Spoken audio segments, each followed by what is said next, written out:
大家好，欢迎来到我们的频道汪兔环游记，我是 Tracy。大家好，我是老刘。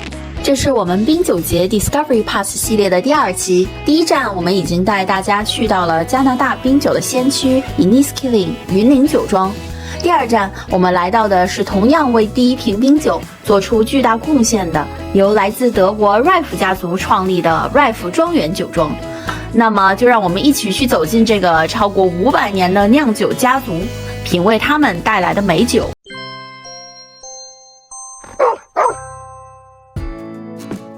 Rife 赖夫酒庄的位置就在云岭酒庄的旁边，两家离得很近，都属于尼亚加拉河谷地区。而赖夫家族的故事可以从1636年的德国莱茵河谷的尼施塔特小镇说起。德国的赖夫拥有悠久的酿酒传统，该家族的酿酒历史跨越了12代。1936年，维利和琳达赖夫结婚，成为家族第11代酿酒师。他们的儿子艾瓦尔德赖夫于1937年在德国出生。1977年，40岁的艾瓦尔德赖夫将这一酿酒传统带到了加拿大，在尼亚加拉河畔这片肥沃的土地上购置了125英亩的葡萄园，开启了新的篇章。经过6年的精心培育，葡萄园逐渐展现出其潜力。Rife Estate Winery 于1983年正式开业，成为尼亚加拉地区最早的家族酒庄之一。大约10年后，他的侄子赖夫酒庄现任总裁克劳斯赖夫也走过了他的叔父来时的路。克劳斯在德国尼施塔特出生长大，童年的大部分时间都在学习酿酒。1978年，他去尼亚加拉拜访了叔父艾瓦尔德，克劳斯也爱上了这片土地的魅力和优美的景色。之后，他开始学习酿酒，并于1984年进入德国顶尖酿酒学院之一的盖森海姆学院。1987年，克劳斯赖夫毕业后就接管了酒庄，他带来了先进的酿酒技术和对可持续发展的承诺，强调葡萄园的重要性以及风土在酿酒中的重要性。秉持优质的葡萄酒源于葡萄园的理念，将赖夫的葡萄酒推向了世界的舞台。赖夫酒庄的葡萄酒屡获殊荣，足以证明其卓越的品质，其中包括1999年荣获加拿大最佳酒庄的最高奖项，以及2014年在伦敦国际葡萄酒与烈酒大赛中凭借2012年份的维达尔冰酒获得金奖。2017年和2018年，赖夫酒庄更是2度摘得国际葡萄酒与烈酒大赛的加拿大最佳酒庄称号。赖夫酒庄的这个标志设计的也特别有意思，乍一看呢，它是一个文章设计，文章上面呢最底下是有一个3色的盾牌，然后上面是红白蓝的颜色。我开始还以为赖夫酒庄的创始人来自于法国，但是不知道他为什么用这3个颜色。但是盾牌一般都表示着家族啊、血统啊，还有对自身的这种家族遗产的守护。你见过 Shiraz Pinot 吗？Shiraz Pinot 我都没见过，我觉得还挺好玩。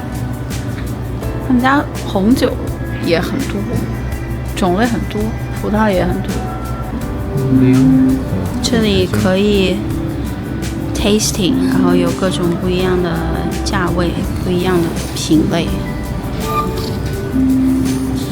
然后这是它的 tasting menu。哇，它的红酒种类非常多，就白的得有小20种，红的也得有15种，然后还有 ice wine 和 rosé。也有50多。我发现一个超级可爱的小杯子，红酒杯上面都是 Angry Bird。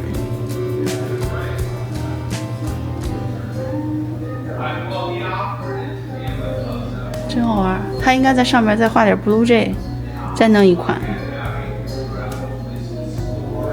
是不是也是因为这个 festival，所以你们 set up 不是，这边一直有。哦，在门口那些 Ice One set up 是最近的，感觉好好看。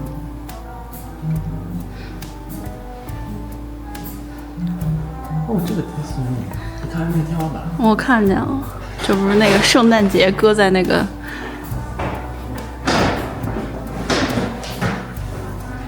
搁在房上的吗？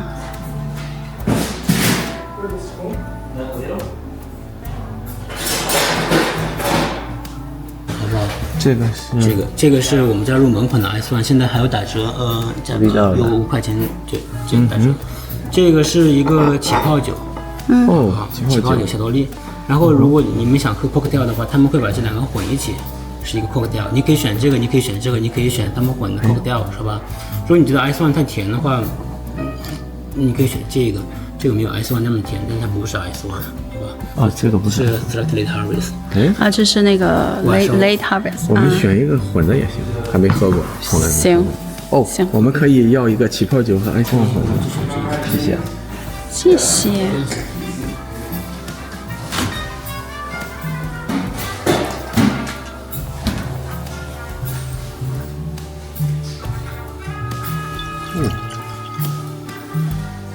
OK， 这个是混过的，已经混好了。哦，好好，谢谢。啊，真的可以。OK， 然后你们去那边，然后他们会跟你说有2种食物，你们可以选。好的，好的。谢谢你。Pulled pork sandwich， 还是 squash soup？南瓜汤和，那你就要 pulled pork sandwich。Can we have a pulled pork sandwich? One or two? Just one. Just one.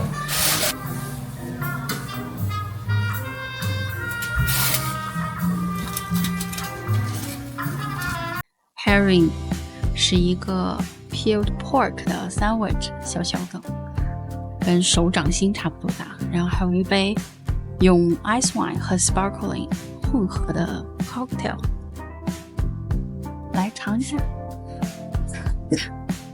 来，我们尝一下这个喝这个冰葡萄酒呢，有的人会觉得太甜，这个味道比较懵懵懂懂的，就是比较就跟睡不醒一样。所以呢，这个它会加了一些起泡酒，然后增加这个口感的这个活跃性，它还带着泡，所以就相当于把它平衡了，把那个甜懵懵懂懂的甜给平衡了。那我们尝尝。哦，闻这个梨味儿，有了蜂蜜味儿、梨味儿，喝起来就没有那么甜，但是比起泡酒，就是那个起泡酒的那个酸和那个冰酒的那个甜，就中和，就是互相 balance 了一下，互相平衡了一下。哎，真的，这个起泡酒，这种酒就会不知不觉喝很多啊。这个就是湿身酒。因为这个也10几度，因为起泡酒和那个冰酒都是湿，起泡酒可能度数低一点，7、8度，这个冰酒大概11、12度，那么混起来的话，也是10度，喝起来有个青苹果的味儿。来，再来看看这个大汉堡猪肉丝，里面是猪肉丝、洋葱丝儿。这是酸菜啊，酸白菜、洋葱丝、猪肉丝，看着还不错。还有放点奶油，来，我们尝一口。哇，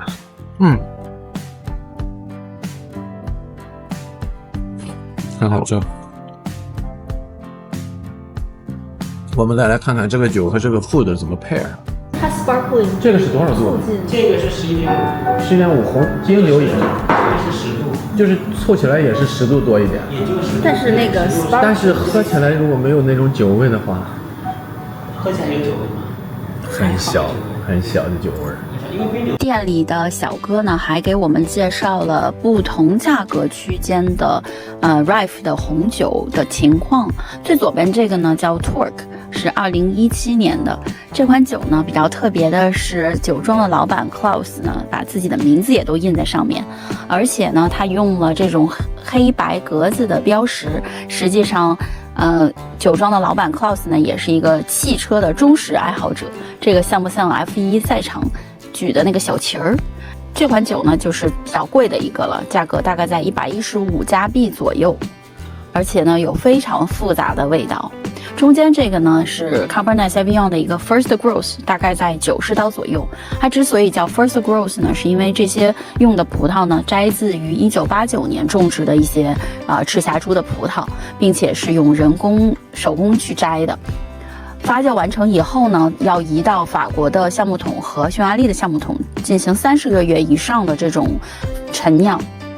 最右边这个呢，就是相对比较便宜的35块钱一瓶的2019年的 Reserve， 但是呢，2024年这款酒也是得到了安省红酒的一个金奖。这款酒呢，同样要在橡木桶里待24个月。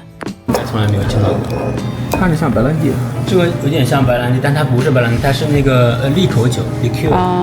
然后因为我们刚刚说到赤霞珠嘛，所以说这个也是赤霞珠做的，但是那个赤霞珠的葡萄汁儿它没有发酵，然后我们直接把那个白兰地就混在那个没有发酵的葡萄汁里面，这样的话就变成一个属于利口酒，但它酒精度比较高，您看它酒精度是21度，它其实就是这个就是葡萄汁和白兰地混的，对。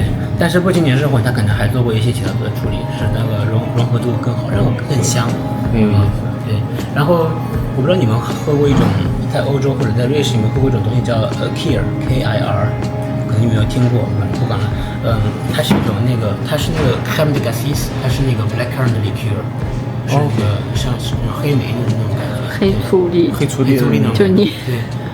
然后呢，它那个其实跟这个差不多。我们是怎么做呢？我们是把这个和那个 sparkling wine 混一起，然后变成一个那个 royal，变成一个 cocktail 一样东西，鸡尾酒类的，挺好玩。挺好玩。